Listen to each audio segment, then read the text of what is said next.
So I've been waiting the better part of a decade to finally have a good setup where I can do live reactions to game announcements, stuff like Nintendo Directs and E3.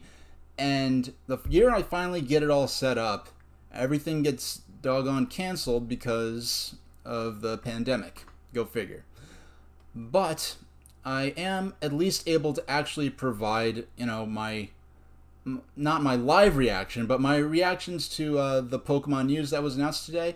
And I didn't react to that because I did not realize what was going on until it had already happened, and I saw people talking about the announcements. I'm like, wait, what happened? Oh shoot, I was available that day, and I happened to not have known, so I just missed out on my chance to do a live reaction. I would have done a pre-recorded live. I wouldn't have live streamed it. I would have just did a pre-recorded reaction and went ahead and edited it and uploaded it later. But here's my take on some of the Pokemon news that was announced today. This is really the first time I've talked about Pokemon since I've come back to YouTube, so I really look forward to this. So we start off with Pokemon Smile, which is an augmented reality program that uses that sort of gamifies training children to brush their teeth properly. This is obviously aimed at very, very small children and their parents, and it happens to go hand in hand with this Pokemon Sleep thing that they announced either earlier this year in 2020 or maybe even sometime last year, where they were getting into, well, there was a point where Nintendo under Satoru Iwata, before he passed away, talked about making these quality of life products and these healthcare products that had maybe nothing to do with video games. And it seems almost, and that the really discussion of that kind of went away once Satoru Iwata passed away. I think much like Walt Disney with his original plans for Epcot Center as this technocratic prototype future society, where once he passed away, those plans kind of collapsed and just became a futuristic theme park. Similar to that, I think Iwata's vision for whatever these healthcare quality of life products were for Nintendo kind of collapsed when he passed away. And it seems like Pokemon's kind of taking up the mantle of some of these ideas, whatever they might have been. We have Pokemon Sleep that was announced, where it sort of gamifies getting a proper night's sleep. And now we have, well, that seems something that possibly could apply more to all ages, whereas what we have with Pokemon Smile, it's very clearly aimed at very, very small children who are just learning to use a toothbrush for the first time.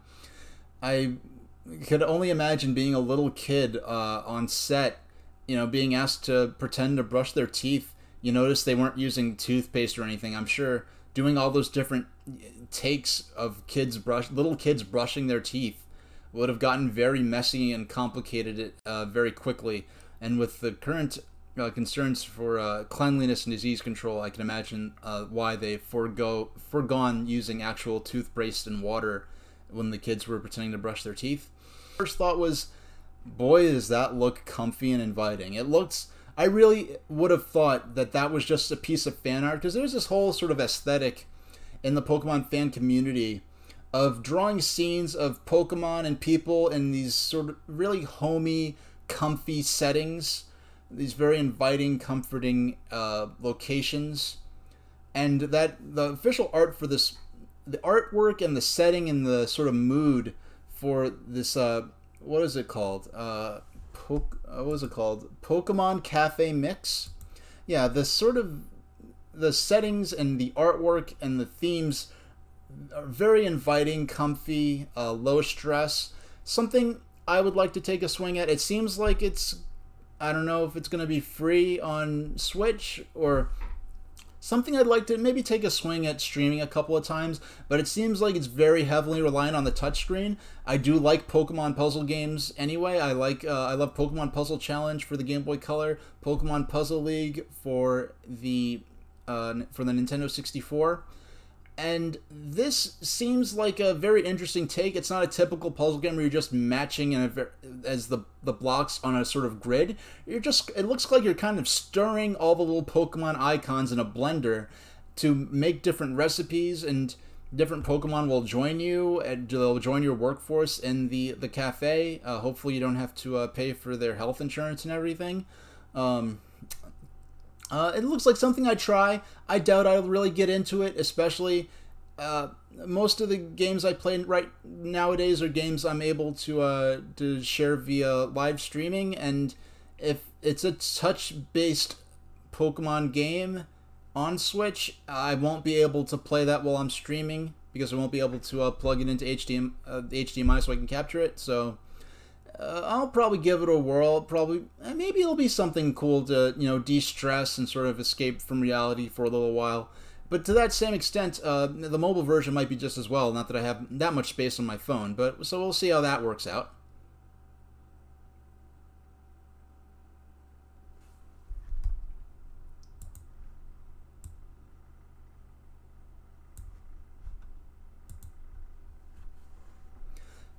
And then, by far, the biggest news of this presentation was the announcement of new Pokemon Snap, I believe it's called.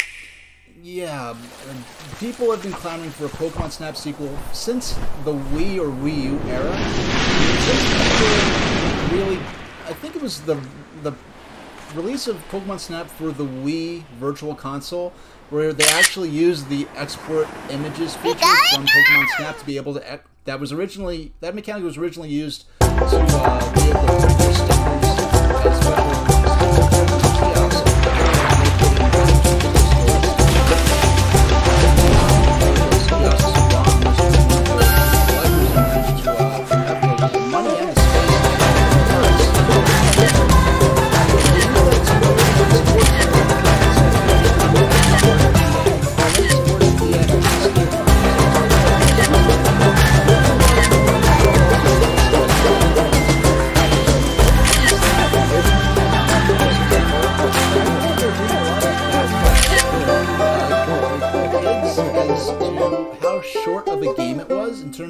Just going through all the different courses and seeing the end credits.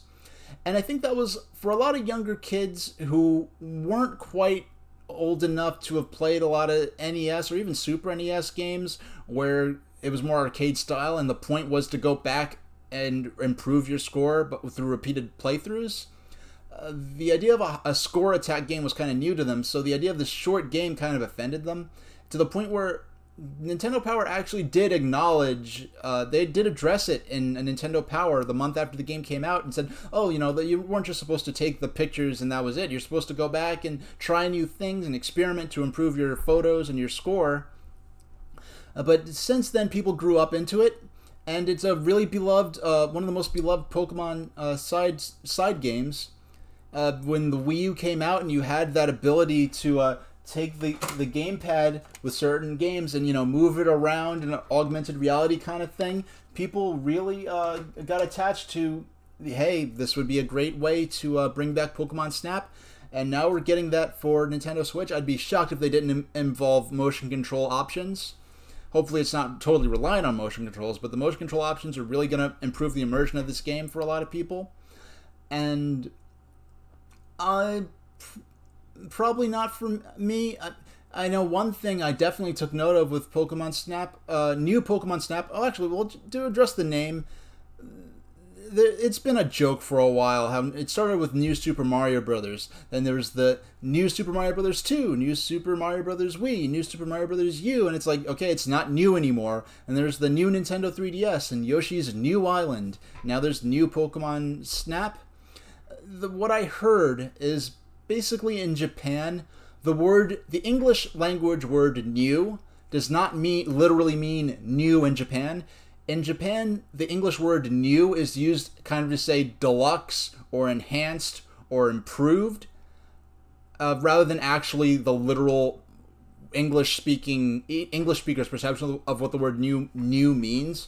So it's kind of like saying Pokemon Snap Deluxe or Ultra or something like that. But here the meaning's that sense of it is kind of lost a bit.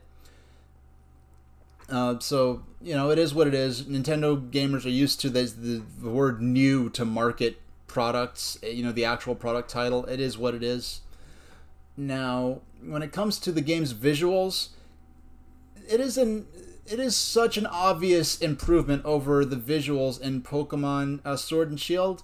I don't have Pokemon Sword and Shield.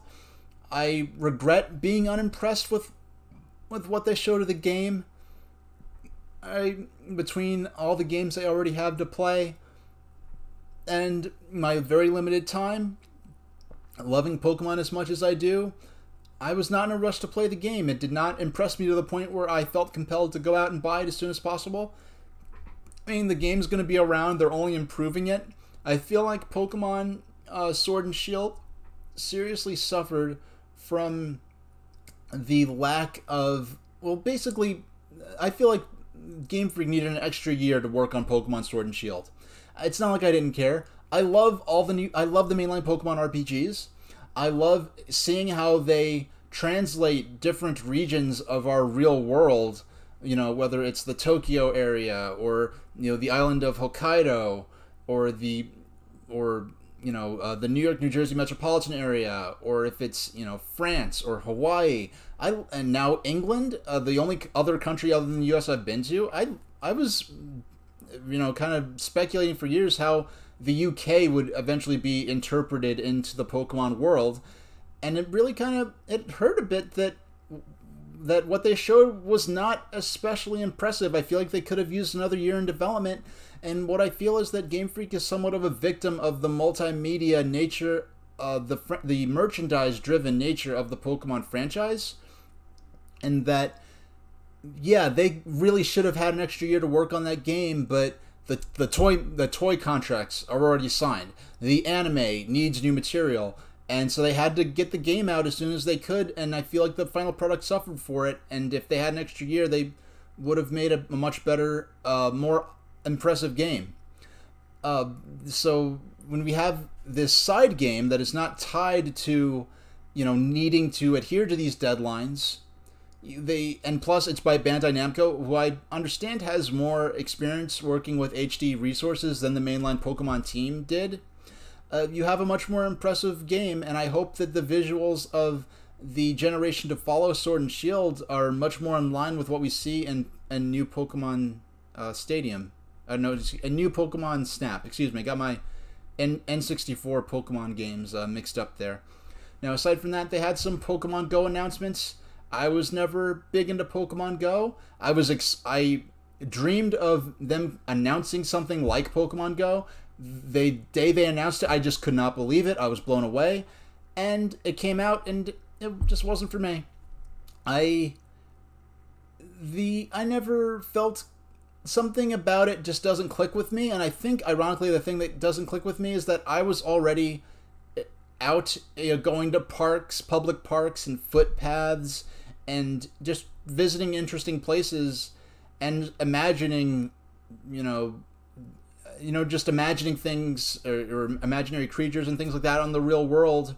I take a lot of photographs of nothing. That I'm just take a picture of an empty seat on a train, and I'll go bring it to one of my artist friends and describe what I'm imagining, and they'll edit characters, the characters or creatures I'm imagining into the scene, or make a scene based on a photograph I took that looks like nothing, whereas I'm imagining things there that obviously aren't there in real life. So I kind of don't need an app to envision imaginary characters or creatures in the real world. So the fantasy aspect of Pokemon Go, I was kind of already there, so it didn't do much for me. It just wasn't for me. I think there was some Pokemon Sword and Shield stuff announced about the DLC for it. I don't even have the base game. I'm not in a rush to get it. It's not going anywhere. I don't feel like I'm missing out. I'll probably eventually play it. It's gonna be around, so I'm not worried about going to play it as soon as possible. So that's my take on all the Pokemon news. I can't think of anything else to say about it. I think I said enough for now. We didn't get any news about Pokemon Sleep, which is funny considering we started off on a Pokemon quality of life healthcare related app. Then we didn't get any news on the Detective Pikachu game that they already announced that is eventually coming to Switch.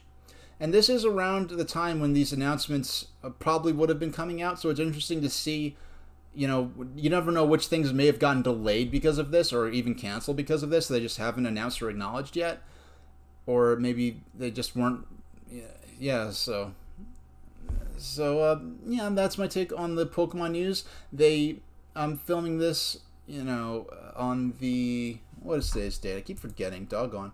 It's the 17th as I'm filming this, the day that the announcements were made. They said that next week there's going to be some other announcement. We'll see what that is. Maybe I could react to it live. Probably I'll just make a video responding after the fact. I'm interested to see what they come up with. So I'll see you later, and thanks for watching.